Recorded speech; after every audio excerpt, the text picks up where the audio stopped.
Bom, pessoal, essa aula é sobre juros simples. Esse material está baseado no capítulo 1 do livro de Matemática Financeira do Assaf Neto.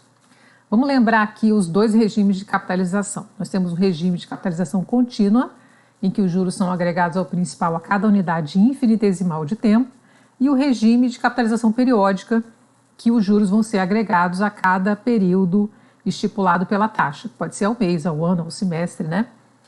Vamos lembrar que na capitalização periódica, nós temos o regime de juros simples e o de juros compostos. No juros simples, a taxa de juros incide sempre sobre o capital inicialmente aplicado. Consequentemente, o crescimento dos juros se dá de forma linear, idêntica a uma progressão aritmética. Nos juros compostos, os juros incidem sempre sobre o montante acumulado até o final do período anterior, que já incorpora juros, né? Então, a gente tem o crescimento em progressão geométrica, evoluindo de forma exponencial ao longo do tempo. É o famoso juros sobre juros. Graficamente, fica fácil da gente entender, né? Se eu tenho 1.000 aplicado a 10% ao ano, no primeiro ano, o meu montante, o valor acumulado aqui, capital inicial mais juros, vai ser igual nos juros simples e nos juros compostos, porque nos dois regimes eu vou acrescentar 100 de juros, né? Que é o 10% sobre o capital inicial. A partir do segundo período é que começa a haver diferença, né? Porque no juros simples, o 10% de juros continua sendo aplicado sobre o capital inicial, consequentemente você vai agregar mais 100 de juros, mas nos juros compostos, os 10% de juros vão incidir sobre 1.100 e não sobre 1.000. Então, você vai acrescentar 10% de 1.100, 110, você vai ter aqui, então, 1.210 no montante aqui acumulado dos juros compostos.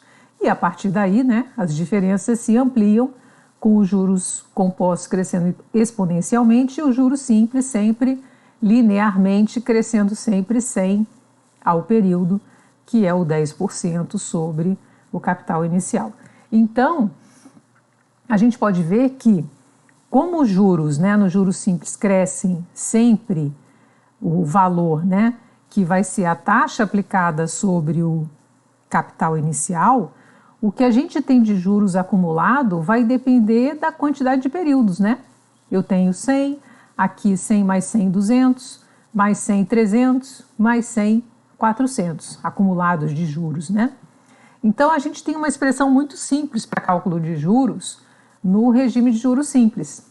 Vai ser o capital vezes a taxa vezes o número de períodos.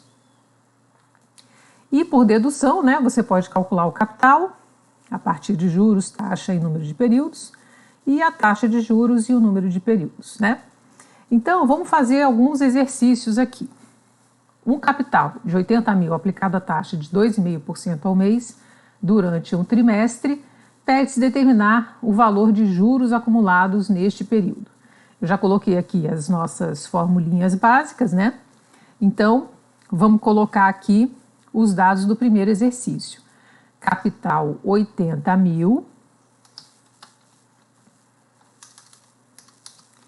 taxa 2,5% ao mês e N 3 meses, 3 meses. E eu quero saber os juros.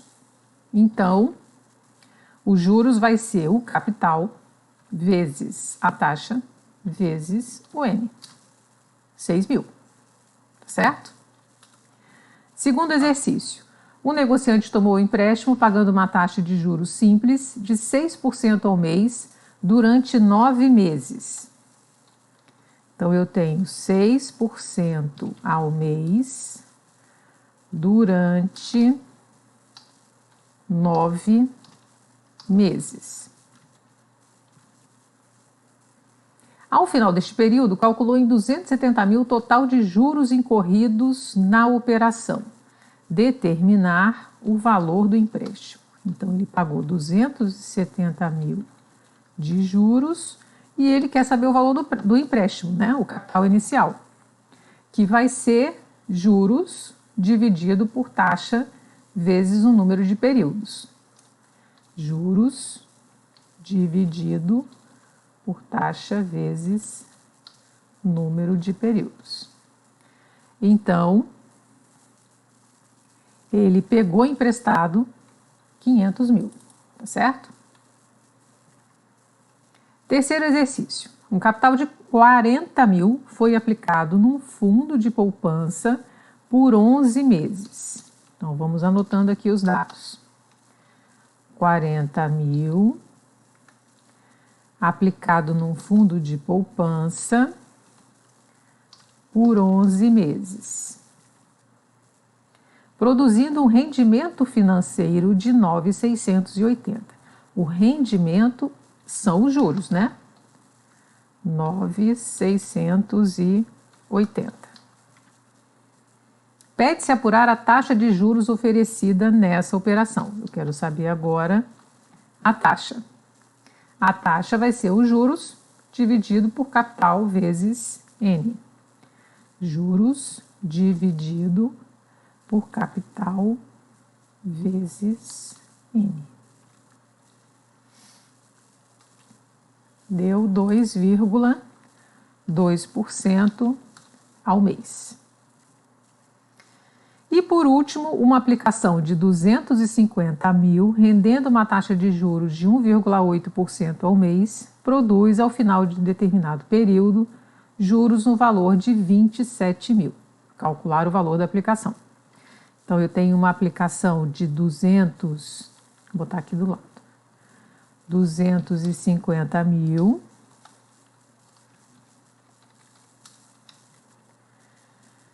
Taxa de 1,8% ao mês.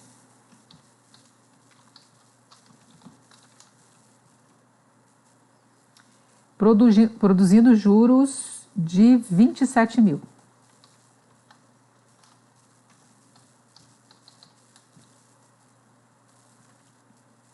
Calcular o prazo da aplicação. O N, então, a gente tem aqui, né, juros dividido por capital vezes I. Juros dividido por capital vezes a taxa. 6 meses. Então, nós vimos aqui o cálculo dos juros, o cálculo do capital, o cálculo da taxa e o cálculo do N, tá certo? Aplicações aí das nossas expressões básicas de juros simples, ok?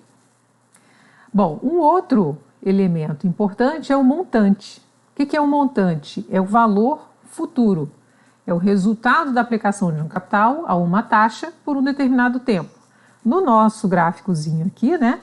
O montante aqui, ó, 1.100 no final do primeiro período, o montante é 1.200 no final do segundo período, 1.300 no final do terceiro período e assim sucessivamente, tá? Como a gente sabe que os juros é capital vezes a taxa vezes o N, e o montante é o capital mais os juros, né? Quando eu substituo esses juros aqui, né? Eu coloco o capital em evidência e eu tenho a expressãozinha do montante igual ao capital vezes 1 mais a taxa vezes o número de períodos. E eu também posso obter o capital a partir do montante, da taxa e do N. E essa partezinha aqui, né, que transforma um capital em montante, esse 1 mais I vezes N, é conhecido como fator de capitalização. E esse 1 sobre 1 mais I vezes N, que é o que multiplica aqui o montante, né, é conhecido como fator de atualização. O fator de capitalização é o que permite você levar um determinado valor que está no momento T do tempo a um momento à frente no tempo, né? Um valor no futuro. E o fator de atualização é o que permite você trazer um valor que está no futuro para um período anterior no tempo, tá certo? Capitalização vai para o futuro, a atualização volta no tempo.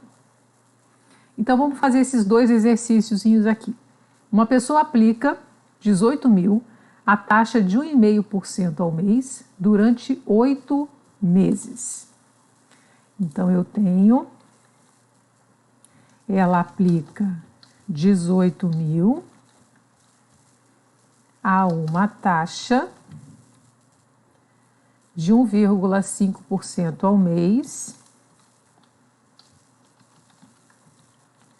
durante 8 meses. E eu quero saber o valor acumulado ao final deste período, ou seja, o montante, né? E aí eu tenho aqui a expressão, né? É o capital que multiplica, abre parênteses, 1 mais a taxa vezes o número de períodos. Ela vai terminar o período com 20.160 reais, né? No segundo exercício, no sexto aqui, né? Uma dívida de 900 mil irá vencer em 4 meses. O credor está oferecendo um desconto de 7% ao mês caso o devedor deseje antecipar o pagamento para hoje. Calcular o valor que o devedor pagaria caso antecipasse a liquidação da dívida. Então, quer dizer, eu tenho um valor que vai vencer daqui a 4 meses, lá no futuro, 900 mil, tá certo? Eu quero saber se eu pagar hoje, quanto que eu vou pagar dado esse desconto de 7% ao mês.